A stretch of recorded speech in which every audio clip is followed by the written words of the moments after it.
အားလုံးပဲမင်္ဂလာပါကျွန်တော်အခု Ampere 2 Pro Max version ပေါ့နော်ကျွန်တော်အခု version အသစ်ပဲဖြစ်အဟောင်းဖြစ်ပေါ့နော်တချို့ user အသစ်တွေကမသိသေးဘူးပေါ့အဲ့ဒါဘာလဲဆိုတော့ကျွန်တော်တို့တချင်းလေးအသစ်တွေ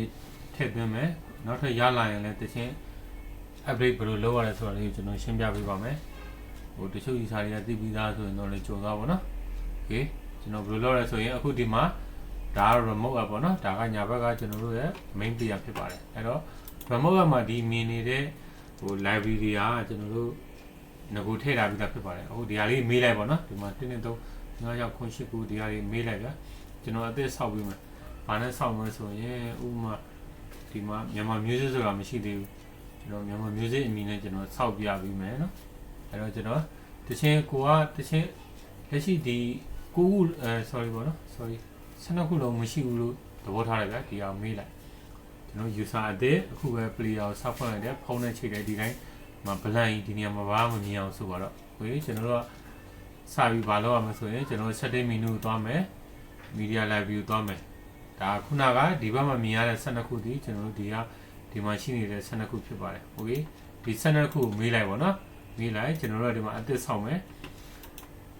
ဟိုမှာပို့ပြီးအပေါ်ဆုံးမှာပေါ်ဆိုကျွန်တော်1ဆိုပြီးထင်သာမြင်အောင်ကျွန်တော်ထည့်ပေးလိုက်မယ်ပေါ့နော်ဒါကဆိုပြီးထည့်လိုက်မယ်ဘာလို့မြန်မာ music ဆိုပြီးပေးရလဲဆိုတော့ကျွန်တော်ထည့်သွင်းမဲ့ library ကမြန်မာတခြင်းတွေဖြစ်နေတဲ့ကြောင့်ကျွန်တော်မြန်မာလိုပေးတာပါသူကတခြားတိုင်းသားဆိုရင်လည်းကိုတိုင်းသားအမည်နဲ့ဆက်ဆက်တဟာပြီးပေါ့နော်ဥပမာကရင်ဆိုလည်းကချင်ကရင်ဆိုလည်းကရင်ရှမ်းဆိုလည်းရှမ်းမွန်ဆိုလည်းမွန်ဥပမာဂျပန်ဆိုလည်းဂျပန်မလေးဆိုမလေးစသဖြင့်ပေါ့နော်ကိုယ့်ရဲ့တခြင်းပေါ်မူတည်ပြီးတော့ကိုကြိုက်တဲ့ library ကိုဒီမှာ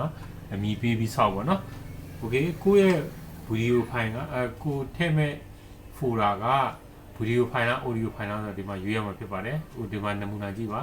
ဒီပဋ္ဌာန်းဆိုရင်ဒါတွေက audio ဖြစ်ပါတယ် audio folder ပေါ့နော် mp3 file ဆိုတော့ audio folder အဲ့တော့ဒီလိုဟာမျိုးတော့ကကျွန်တော်တို့ကဒီမှာတိုက်မှာ audio ရွေးရပါတယ်အခုကျွန်တော်တို့က VCD ရုပ်ပေါ်ပါတယ်ပေါ့နော်VCD file တွေဖြစ်တဲ့ကြောင့်ကျွန်တော်တို့ကတိုက်ကို video ရွေးထားပါတယ် okay create ကိုလုပ်မယ်ဒါဆိုရင်ထိဆုံးမှာဆောက်ပြီးသွားလို့ဟုတ်ပြီအဲ့ဒါဆိုရင်ကျွန်တော်ဒီမှာကြည့်လိုက်မယ်ကိုဆောက်လိုက်တဲ့ဟာလေးရှိပြီလားဆိုတော့ကျွန်တော်ဒီမှာ remote app မှာဝင်ကြည့်လိုက်မယ်ဟုတ်ပြီနော်ဒီမှာရှိပြီတစ်ချက်နှိပ်ကြည့်လိုက်မယ်ဘာမှတချင်းလေးစီ item တွေမပေါ်သေးပါဘူးကျွန်တော်တို့ဘာမှလည်းမထည့်ရသေးပါဘူးကျွန်တော်တို့က library name ဆိုပြီးတော့အခွန်ပဲကျွန်တော်တို့ဆောက်လိုက်တာဖြစ်ပါတယ် okay ကျွန်တော်တို့အခုဒီမှာတချင်းထည့်တော့မယ်ဒီကျွန်တော်တို့ဟုတ်ပြီကျွန်တော်တို့တချင်းအစ်ပထမဆုံးထည့်မယ်ဆိုရင်အခုဒီမှာကျွန်တော်ပြပေးမယ်ဒါကနမူနာပေါ့နော်ကိုယ့်ရဲ့တချင်းတွေဒီပထမဆုံးအရေးကြီးတာဒီကိုယ့်ရဲ့တချင်းတွေဒီကိုယ့်ရဲ့ drive D ပဲဖြစ်ဖြစ်ကိုယ့်ရဲ့ external drive DE စသဖြင့်ပေါ့နော်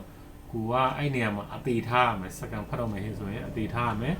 တစ်ခါဖတ်ပြီးသွားရင်ဟို drive name ပြောင်းတာအစားပြီးရင် folder name တွေပါပြောင်းလို့မရတော့ပါဘူး rename ပြောင်းလို့မရဘူးဥပမာဗျာဒီမှာဟို karaoke music ဆိုပြီးဒီတစ်ဆက်တည်းထားတယ်ပေါ့နော်ဥပမာ M ကိုအသေးထားလိုက်မယ်ဂျားထဲမှာ space ချလိုက်မယ်ဆိုရင်အဆင်ပြေတော့မှာမဟုတ်ပါဘူးငကိုစက္ကန့်ဖတ်ထားတာက karaoke music ဆိုပြီးတော့တစ်ဆက်တည်းဖတ်ထားတယ်ကျွန်တော်တို့က space ချပြီးပြောင်းလိုက်မယ်ဆိုရင်ကျွန်တော်တို့စက္ကန့်ဖတ်ထားတဲ့ file ပတ်တွေက missing လွဲသွားမှာဖြစ်ပါတယ်အဲ့ဒါလေးတော့ view site ပေးပါကိုကမူလတစ်ခါနေရာချပြီးဆိုရင်နောက်တစ်ခါဟိုထပ်မပြင်ပြီးဖို့သတိပြုဖို့ပေါ့နော်ကိုကစက္ကန့်ဖတ်တော့မယ်ဆိုရင်ကြိုတင်ပြီးတော့မှပုံသေးလေးနေရာကြိုတင်ချဖို့အရေးကြီးရပေါ့နော်โอเคကျွန်တော်သွားမယ်အခုကျွန်တော်နမူနာပြမှာကကျွန်တော်ပြန်ပြီးတော့မဟုတ်သေးဘူးနော်နားလေးနော်အဒီမှာယောကာဝေဖူလာဆိုပြီးကျွန်တော် sample ပေးထားတယ်ဒါကယောကာဝေဖူလာဆိုပြီးအမည်ပေးထားပြီးတော့မှကျွန်တော်ဒီထဲမှာဒီ26ရက်နေ့3လပိုင်းတရက်နေ့ကကျွန်တော်တချင်းလေးရထားတယ်ဆိုတော့โอเคအဲ့ဖူလာကိုကျွန်တော်ဒီထဲမှာဆောက်ထားတယ်ဒီဖူလာ name နဲ့ sorry ဒီ drive name ပေါ့နော် drive ဒီဖူလာ name နဲ့ကျွန်တော်တို့ဆောက်ရတဲ့အခါမှာဒီဖူလာကိုစကန်ဖတ်ပြီးပြီဆိုရင်ကျွန်တော်ဒီ your karaoke ဖူလာကို my karaoke ဖူလာဆိုပြီးတော့ပြောင်းလို့မရတော့ဘူးပေါ့နော်အဲ့ဒါလေးတော့ click ဆိုင်ပေးပါဟုတ်ပြီတည်ကြပြီကိုကလည်းဒီနေရာမှာပုံပြီးနေရာချပြီးပြီဆိုရင်ကျွန်တော်တို့ကဒီမှာကြည့်ကိုရဘယ် library ထဲမှာလဲအရင်ရွေးမယ် okay မြန်မာ music ထဲမှာ ကိုယ့်ရဲ့ဟုတ်ပြီဒီမြန်မာ music နဲ့ဆိုင်တဲ့တချင်းဖူတာဘာမှလဲဒီနေရာမှာဒီထဲကယောကာဝေဖူတာတွေကဒီဖူတာဒီထဲမှာတချင်းတွေရှိတယ်ဟုတ်ပြီအဲ့တော့ကျွန်တော်ဒီမှာဒီလိုလေးဆွဲထည့်လိုက်အဲ့ဒီအချိန်မှာကိုကမြန်မာတချင်းဖြစ်တဲ့ကြောင့်ကျွန်တော်တို့ကဒီအဓိကဆက်တိုင်နဲ့ sorry ဟိုအလွယ်တကူပေါ့နော် short တိုင်တယ်ပေါ့ဥပမာဘီးနဲ့ရှာလို့လွယ်အောင်ဒီနေရာမှာအဓိကကျွန်တော်တို့ကဟိုစစ်စစ်ထားတာဖြစ်ပါတယ်ကျွန်တော်တို့ကမြန်မာတချင်းဆိုရင် default အနေနဲ့ပဲယူပေးရုံပဲမြန်မာအင်္ဂလိပ်ပြီးရင် debut okay ပေါ့ okay ကိုထည့်တဲ့တချင်းကရှမ်းတချင်းလားကင်းတချင်းလားမွန်လားရခိုင်လားစသဖြင့်ထိုင်းလားဂျပန်လားပေါ့နော်ကိုထည့်တဲ့တချင်းဖိုင်မှာမူတည်ပြီးတော့မှယူပေးရုံပဲ okay ကျွန်တော်တို့ကတော့ရောစေတော့မြန်မာတချင်းပြကြောင့်မြန်မာအင်္ဂလိပ် default ဆိုတော့ပြီးလိုက်ကြ okay နဲ့လည်းဒီမှာကြည့်ပါသူကသူဖူရာထဲမှာရှိတဲ့တချင်းပိုင်းအားလုံးကိုစက္ကန့်ဖတ်တော့ပါပြီကျွန်တော်အခုဒီမှာ remote app ကိုကြည့်လိုက်မယ်ကျွန်တော်ဒီမှာကြည့်ဟုတ်ပြီနော် okay ကျွန်တော်ဘာမှမလုပ်လိုက်ရဘူးเนาะကျွန်တော်တိချက်ဘာလုပ်လဲ library အမည်ဆောက်တယ် library အမည်ဆောက်ပြီးတော့သူနဲ့သက်ဆိုင်တဲ့ folder ကိုကျွန်တော် drag ဒီလိုလေးဆွဲထည့်လိုက်တာပဲရှိတယ်အဲ့တော့တချင်းလေးဒီလိုက်ဒီမှာပုံလေးနဲ့ဝေဆိုတာမြင်ရတယ်ဟုတ်ပြီကျွန်တော်ဒီမှာဝေစာမြင်ရပြီဆိုရင်ကျွန်တော်အခု B နဲ့ရှာကြည့်မယ်ကျွန်တော်ချစ်သူရယ်ပေါ့နော်ဒီဟာလေးအရင်ရှာပြမိုင်းမိုင်းဆန်းဆိုတာလေးပေါ့နော်အဲ့တော့ကျွန်တော်တို့ကဒီမှာမိုင်းမိုင်းဆန်းဆိုတာအရှိမှရှိတာမဟုတ်နောက်မှရှိတာအဲ့တော့ကျွန်တော်က keyboard ခေါ်လိုက်မယ်နော်ဒီနေရာမှာ start မဟုတ်ဘူး contain ပေါ့ဘယ်နေရာပေါ့ပါအဲ့တော့ကျွန်တော်တို့ကမိုင်းမိုင်းဆန်းမစအဲ့လိုရတယ်ဒါဆိုရင်ဒီမှာတွေ့လားမသိဘူးနော်စိုးစိတ်မိုင်းမိုင်းဆန်းဟုတ်ပြီနော်အဲ့တော့ကျွန်တော်ချက်ချင်း play ပြမယ် play နော်ဟုတ်ပြီနော်ဒါဆိုရင် play သွားပြီဖြစ်ပါတယ်ကျွန်တော်ပြန်ပိတ်ပြီးမယ်အနေကြီးပြဟုတ်ပြီနော် stop ဟုတ်ပြီနော်ဒါကကျွန်တော်တို့ဘာမှလုပ်ရှာမလို့ဘူးဖိုရာလေးဒီလိုဆွဲထည့်လိုက်ရုံပဲရှိသေးတယ်အခုလိုမျိုး V နဲ့ရှာလို့ရတယ်โอเคဒါကတစ်ချက်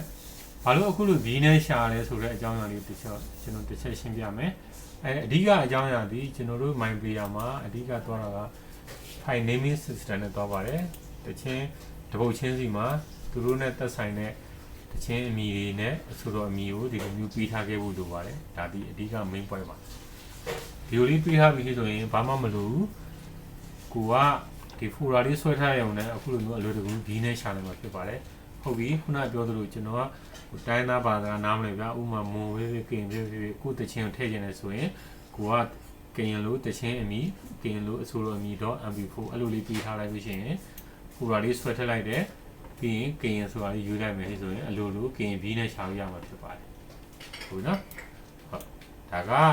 ကျွန်တော်တို့ဟိုခုနပြောသလိုပထမဆုံးရှိပြီးသားတချင်းကိုထည့်လာတာပထမဆုံးအချိန်ထည့်တာပါနော်โอเคခုဒုတိယအချိန်ပြောမှာကတော့ကျွန်တော်တချင်းအစ်စ်ထည့်ရလာတယ်ထည့်ရလာတဲ့ဟာကိုကိုယ့်ရဲ့ library တွေကိုဘယ်လို update လုပ်မလဲဆိုတာလေးကျွန်တော်ရှင်းပြပါမယ်ဟုတ်ပြီကျွန်တော်အခုဒီမှာမြန်မာ music မှာကျွန်တော်ပထမဆုံးထည့်ထားတဲ့တချင်းဘယ်နှပုတ်ရှိလဲလေကျွန်တော်အရင် filter လေးကျွန်တော်ဖြတ်လိုက်မယ်၅ပုတ်ရှိတယ်ဟုတ်ပြီနော်ဒီမှာ၅ပုတ်ရှိတယ်ဒီနေ့တော့5 okay အဲ့တော့ကျွန်တော်တို့ကတချင်းအစ်စ်တွေထည့်ရလာတယ်ဒီမြန်မာတချင်းတွေပဲ okay အဲ့တော့ကျွန်တော်တို့ကဒီနေရာမှာကျွန်တော်အခုဒီဟာလေးရှင်းပြမယ်လက်ရှိ folder ပတ်ထဲကmatch 1ဆိုတာရှိပြီသားဟုတ်ပြီနော်အဲ့တော့ကျွန်တော်တို့ကတချင်းအစ်စ်တွေရလာတယ်ဘယ် folder လဲဆိုရင်ကျွန်တော်အခုဒီ folder ဟုတ်ပြီနော်အဲ့တော့ဒီ folder တွေကကျွန်တော်တချင်းတစ်ခုကိုကျွန်တော် cut လုပ်လိုက်မှာcut လုပ်ပြီးတော့မယ်ဆိုရင် cut လုပ်လိုက်မယ်ပြောချင်တာကဒီရှိပြီးသားသူ့ရဲ့ folder တွေကိုကျွန်တော်တို့ကတွားထည့်လို့ရဟုတ်ပြီနော်အဲ့တော့သူ့ရဲ့ folder ဘက်ကဘယ်ထဲမှာဆိုဒီတွေကကျွန်တော် karaoke folder ဟုတ်ပြီနော်ဒီ match 1နဲ့ကိုဒီထဲမှာ paste လုပ်လိုက်ဝေး6ဖို့ဖြစ်သွားပြီသို့တော့ပထမကျွန်တော်တို့ဒီ folder အောက်မှာအတူတူပဲနော်နောက်26 match 1နဲ့မှာပထမစကန်လောက်ထားတာက5ပုတ်ဟုတ်ပြီနော်5ပုတ်โอเคအခုတပုတ်ထပ်ကူးလိုက်ပြီ6ပုတ်ဖြစ်သွားပြီသို့တော့ကိုက file စစ်ပဲကူးရသေးတယ်ကျွန်တော်တို့က library တွေကို update မလုပ်ရသေးဘူးဟုတ်ပြီနော်အဲ့တော့ကျွန်တော်တို့ကဘယ်လို update လုပ်မလဲဆိုရင်ဒီမှာကြည့်လိုက်ပါဒါလေး exit ပြန်ထွက်ရမယ်ဘယ်နေရာနေသွားမလဲဆိုရင် setting menu media library manager လက်ရှိဒီမှာ music တွေကိုနှိပ်လိုက်မယ်သူ့ရဲ့ folder ကိုကျွန်တော်တို့ဖူးထည့်တာပြီးတော့သူ့ကိုနှိပ်လိုက်မယ်ပြီးရင် scan by pass ဆိုတာလေးနှိပ်လိုက်တာ ਨੇ သူ့ရဲ့ folder အောက်မှာရှိတဲ့တခြင်းကိုကျွန်တော်တို့က တိုက်ဆက်သွားမယ်ဟောင်းရှိပြီးသားဆိုရင်ကြော်ရမယ်အသက်ရှိရင်သူကထည့်သွားမယ်โอเคအဲ့တော့ကျွန်တော်ဒီမှာပြန်ဆက်လိုက်မယ်ဘယ်မှာအခုဖွင့်လိုက်ပြီနော်ဒီမှာဒီအောက်ထဲမှာကျွန်တော်ဖွင့်ပြမယ်6ဖို့ဖြစ်သွားပြီဟုတ်ပြီနော်ဟုတ်လားမသိ6ဖို့နော်โอเคဒီကဒါအလွယ်လေးဒါကရှိပြီးသားဖူရာတွေကိုထည့်တာဟုတ်ပြီနောက်တနည်းကျွန်တော်တို့ကရှိပြီးသားဖူရာတွေကိုမထည့်တော့ဘူးဘာဖြစ်လဲတချင်းပုတ်ရည်ရာထောင်တောင်းကန်းချီရင်အဲ့ဖူရာတွေကိုကျွန်တော်တို့ကပေါင်းထည့်လိုက်ပြီဟိဆိုရင်ခုဒီဖူရာအောက်မှာတောင်းချီတယ်ဟိဆိုရင်ကျွန်တော်တို့ကအဲ့ဖူရာအောက်ကိုနောက်ထပ်တပုတ်လေးပဲထည့်လိုက်တာတော့မှသူကဒီနေရာမှာဆက်လက်လုပ်ပြီး second upgrade နှိပ်လိုက်တာနဲ့သူကရှိပြီးမှ file တွေအကုန်တိုက်ဆက်ရဆိုတော့ file 1000ရှိရင် file 1000လုံးကိုတိုက်ဆက်ရအတွက်အချိန်ပူကြတယ်ပေါ့နော်ပြောချင်တာကအခုဟို file နဲ့တော့ကိစ္စမရှိပါဘူးเนาะ file များရင်တော့တတိထားဖို့လိုတယ်အဲ့တော့ကျွန်တော်တို့ကနောက်တနည်းကျွန်တော်တို့က folder ကိုမတူအောင်ပေးမယ်အခုဒီ folder အသစ်ရလာပြီ okay အဲ့ဒါကိုကျွန်တော်တို့ကခုနေရာချမယ်ပေါ့เนาะဘယ်တဲ့ကူးထည့်မယ်ဆိုရင်ရောကာဝေ folder ထဲမှာသူနဲ့ရှင်ရဲ့ကူးထည့်လိုက်မယ် paste ဟုတ်ပြီကူးထည့်ပြီးတော့အဲ့တော့ကျွန်တော်တို့ကူးထည့်မယ်ဒီ library ကိုရွေးတယ်ပြီးရင်သူ့ရဲ့ညာဘက်ထဲကိုခုအသစ်ကူးထည့်မဲ့ folder ကိုအသစ်ရလာတဲ့ folder ကိုဒီမှာဒီလိုလေးဆွဲထည့်လိုက်ရုံပဲပြီးရင် default အနေနဲ့ကိုကမြန်မာတချင်းဆိုတော့ default okay ပေါ့နော်ဆိုရင်သူကသူတချင်းအားလုံးကို10ဘုတ်အသစ်ထည့်လိုက်တာနဲ့10ဘုတ်အသစ်ပဲ second ဖြစ်တဲ့အတွက်ကြောင့်အချိန်ပိုမြန်တယ်ပေါ့နော်ဟုတ်ဒါလေးကိုပြောချင်တာပါအဲ့တော့ကျွန်တော်ဒီမှာပိတ်လိုက်မယ်ပြီးရင်ကျွန်တော်ဒီမှာ remote app ကိုကျွန်တော်ဆန်းပြမယ်မြန်မာကြည့်လိုက်ပါ17ဘုတ်ဖြစ်သွားပြီဟုတ်ပြီနော်အကုန်လုံးကိုဘီးနဲ့ရှာလို့ရတယ်โอเคရှာတဲ့နေရာမှာကျွန်တော်အခုပြန်ရှာပြမယ်ကျွန်တော်အခုဒီမှာလက်ဖွဲ့ပိုးမိပဲဖြစ်ဖြစ်လွမ်းဆွဲပြဖြစ်ပေါ့နော်ကျွန်တော်အဲ့မှာလာနဲ့စတဲ့တခြင်းရှာပြမယ်အဲ့တော့ keyboard ခေါ်လိုက်မယ်ဒီနေရာမှာ contain နေရာမှာကျွန်တော်တို့က start ဆိုပြီးတော့ပဲရိုက်လိုက်မယ်အဲ့တော့ကျွန်တော်တို့ကလလေးပဲရိုက်လိုက်မယ်ဒါကတခြင်းပုတ်ရင်နေနေတော့တန်းပေါ်တယ်ပေါ့နော်ကျွန်တော်လလေးပဲရိုက်လိုက်မယ်ပြီးရင် keyboard ဖြောက်လိုက်မယ်ဟုတ်လားမသိဘူးနော်လာနဲ့စတဲ့တခြင်းနှစ်ပုတ်ခေါ်တယ်โอเคဒါဆိုရင်အားလုံးတခြင်းအစ်စ်ပထမဆုံးချိန်နဲ့